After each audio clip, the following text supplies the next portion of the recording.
नमस्कार, मैं हूं आपके साथ राखी लांबा और आप देख रहे हैं डिटेल न्यूज इंडिया। स्वागत है आपका इस खास बुलेटिन में। आज बुलेटिन में सबसे पहले बात होगी उस फैसले की जिसका सीधा असर देश के भविष्य कहे जाने वाले युवाओं पर पड़ेगा।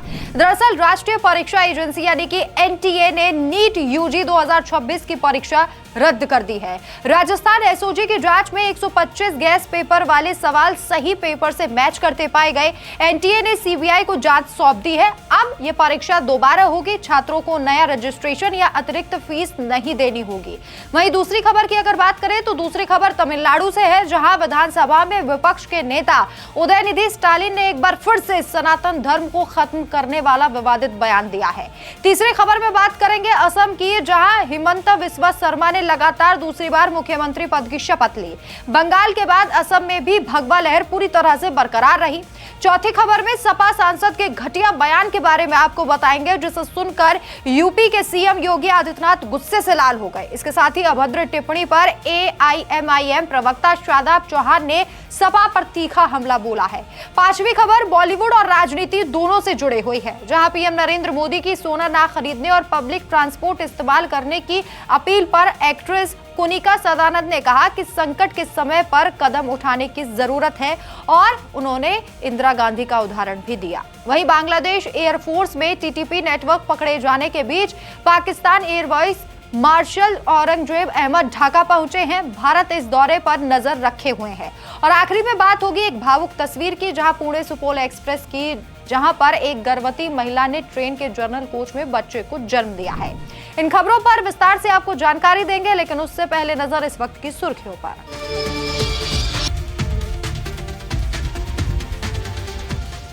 नीट एग्जाम कैंसिल कभी भी जारी हो सकती है नई डेट। गैस पेपर के बहाने पेपर लीक की जांच करेगी सीबीआई। असम में फिर एनडीए सरकार, हिमंत ने सीएम पद की ली शपथ। पीएम नरेंद्र मोदी, राजनाथ सिंह हुए समारोह में शामिल। तमिलनाडु में मंदिरों और स्कूलों के पास बनी शराब की दुकानों पर तगड़ा एक्शन, सीएम विजय के समर्थन में आई एआईएमआईएम। तमिलनाडु में उदयनिधि स्टालिन ने फिर सनातन पर उगला जहर, सनातन के समूल नाश की कही बात। चलिए बुलेटिन का आगाज सबसे अहम खबर के साथ करते हैं। राष्ट्रीय परीक्षा एजेंसी एनटीए ने नीट यूजी 2026 की परीक्षा को रद्द कर दिया है। 3 मई 2026 को हुई परीक्षा को अब दोबारा आयोजित किया जाएगा। नई तारीख जल्द घोषित की जाएगी। राजस्थान पुलिस के एसओजी की जांच में सामने आया था कि कोचिंग हब्स में पहले से घूम रहे गैस पेपर के करीब 125 सवाल असली पेपर से हुबहू मैच कर रहे थे। इस गंभीर अनियमितता के बाद परीक्षा की सत्यता पर सवाल खड़े हो गए। एबीपी न्यूज समेत कई अन्य रिपोर्ट्स के बाद एनटीए ने 8 मई को मामले को केंद्रीय एजेंसियों को सौंप दिया था। 10 मई की प्रेस रिलीज के बाद एनटीए ने नया बयान जारी कर परीक्षा रद्द करने का फैसला लिया है। एनटीए के अनुसार छात्रों को दोबारा रजिस्ट्रेशन करने की जरूरत नहीं है। कोई भी अतिरिक्त फीस नहीं लगेगी, कोई चार्ज नहीं लगेगा। पहले भरे गए फॉर्म, चयनित परीक्षा केंद्र और अन्य डिटेल्स मान्य रहेंगे। मामले की जांच सीबीआई करेगी। एनटीए ने छात्रों अभिभावकों से अपील की है कि वे सिर्फ आधिकारिक वेबसाइट और नोटिफिकेशन पर भरोसा करें, अफवाहों से बचें। चलिए दूसरी खबर का रुख करते हैं। तमिलनाडु विधानसभा में विपक्ष के नेता उदयनिधि स्टालिन ने एक बार फिर से अपना पुराना जहर उगला है, लेकिन इस बार ये विजय थलापति की अग्नि परीक्षा है, क्योंकि ये बयान विधानसभा में दिया गया है। उदयनिधि ने फिर से सनातन धर्म के समूल नाश की मांग को दोहराते हुए उन्होंने कहा कि सनातन को खत्म कर देना चाहिए। ये बयान उन्होंने उसी समय दिया जब मुख्यमंत्री थलापति विजय जोसेफ ठीक उनके सामने बैठे थे। 2023 में भी उदयनिधि इसी तरह का बयान देकर विवादों में घिर चुके हैं। अब पूरे देश में भारी आक्रोश फैला था और अब दोबारा फैलने की संभावना है। अब दोबारा विधानसभा में इस नफरत भरे बयान को दोहराकर उन्होंने साबित कर दिया कि उनकी सोच अभी भी छोटी और विभाजनकारी है।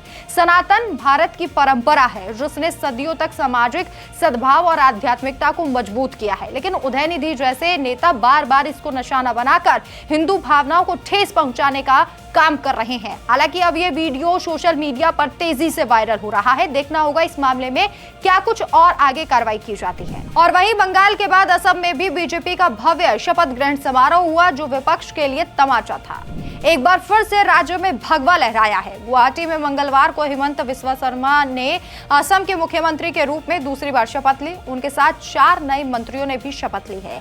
इनमें बीजेपी के रामेश्वर तेली, अजंता नेओग, असम गण परिषद यानी कि एजीपी के अध्यक्ष अतुल बोरा और बोडो पीपल्स फ्रंट बीपीएफ के चरण बोरो शामिल है। ये एनडीए की लगातार तीसरी सरकार है जिसमें बीजेपी ने 82 सीटों के साथ बहुमत हासिल किया है। पीएम नरेंद्र मोदी, अमित शाह समेत कई केंद्रीय नेता और एनडीए मुख्यमंत्रियों की मौजूदगी में खानापारा वेटनरी कॉलेज ग्राउंड पर यह भव्य समारोह हुआ। और वहीं यूपी के महोबा से सपा सांसद अजय सिंह लोधी द्वारा प्रधानमंत्री नरेंद्र मोदी के खिलाफ अभद्र टिप्पणी करने पर एआईएमआईएम पार्टी भड़क गई है। यह हैरान करने वाली खबर तो है, लेकिन एक बड़ा संदेश भी है कि देश के प्रधानमंत्री के लिए इस तरह के शब्द को इस्तेमाल नहीं कर सकता। पार्टी प्रवक्ता शादाब चौहान ने सपा पर तीखा हमला बोला है। शादाब चौहान ने कहा कि प्रधानमंत्री के खिलाफ इस तरह की अपमानजनक भाषा पूरी तरह से अनुचित है। विपक्ष द्वारा महंगाई का सवाल उठाना चाहिए, बेरोजगारी का सवाल उठाना चाहिए, लेकिन इस तरह की घटिया भाषा का इस्तेमाल गलत है। उन्होंने साफ कहा कि अखिलेश यादव को इस मामले पर जरूर जवाब देना चाहिए। हाल ही में प्रधानमंत्री नरेंद्र मोदी ने हैदराबाद रैली में देशवासियों से ये अपील की थी कि 1 साल तक अनावश्यक सोना ना खरीदे, पेट्रोल डीजल का उपयोग कम करें, पब्लिक ट्रांसपोर्ट, मेट्रो और बसों का अधिक इस्तेमाल करें। पश्चिम एशिया संकट के कारण विदेशी मुद्रा बचाने और अर्थव्यवस्था को मजबूत रखने के लिए अपील की गई। इस मामले में अब अदाकारा कुनिका सदानंद कूद पड़ी हैं। उन्होंने पत्रकार रजत शर्मा के वीडियो को शेयर करते हुए कहा कि समस्या बलिदान देने की नहीं बल्कि समय पर सक्रिय कदम न उठाने की है।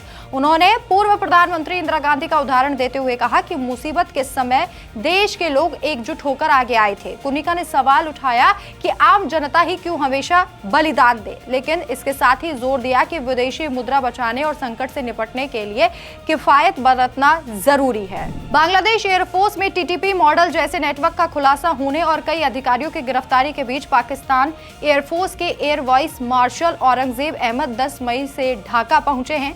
उनके नेतृत्व में 5 सदस्यीय टीम पहली बार एयर स्टाफ टॉक के लिए बांग्लादेश पहुंची है। दोनों देशों की वायु सेनाएं सहयोग, अनुभव साझा करने और सैन्य संबंधों को मजबूत करने पर चर्चा कर रही है।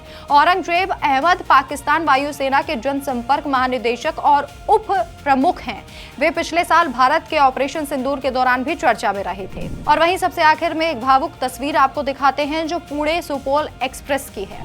भीड़ भरे जनरल कोच में एक गर्भवती महिला को लगातार प्रसव पीड़ा उठ रही थी। समय कम था, अस्पताल पहुंचने का मौका नहीं बचा। चारों तरफ चिंता और बेचैनी फैल गई, लेकिन रेलवे प्रोटेक्शन फोर्स यानी कि आरपीएफ की टीम ने तुरंत कमान संभाली। आरपीएफ कर्मियों ने तुरंत ऑपरेशन मातृशक्ति शुरू कर दिया। महिला यात्रीगण ने बिना किसी हिचक के आगे आकर मदद की। कुछ ने अपनी चादरें दी, कुछ ने गर्म पानी दिया, तो कुछ ने मां को साहस बंधाया। ट्रेन की तेज रफ्तार के बीच सीमित संसाधनों में इन सामूहिक कोशिशों से एक नन्ही जान बच गई। रोते हुए बच्चे की आवाज पूरे कोच में गूंजी, सभी की आंखें नम हो गई और सब खुश दिखाई दिए। तो फिलहाल इस खास बुलेटिन में इतना ही, लेकिन आप देखते रहिए डिटेल न्यूज इंडिया। नमस्कार।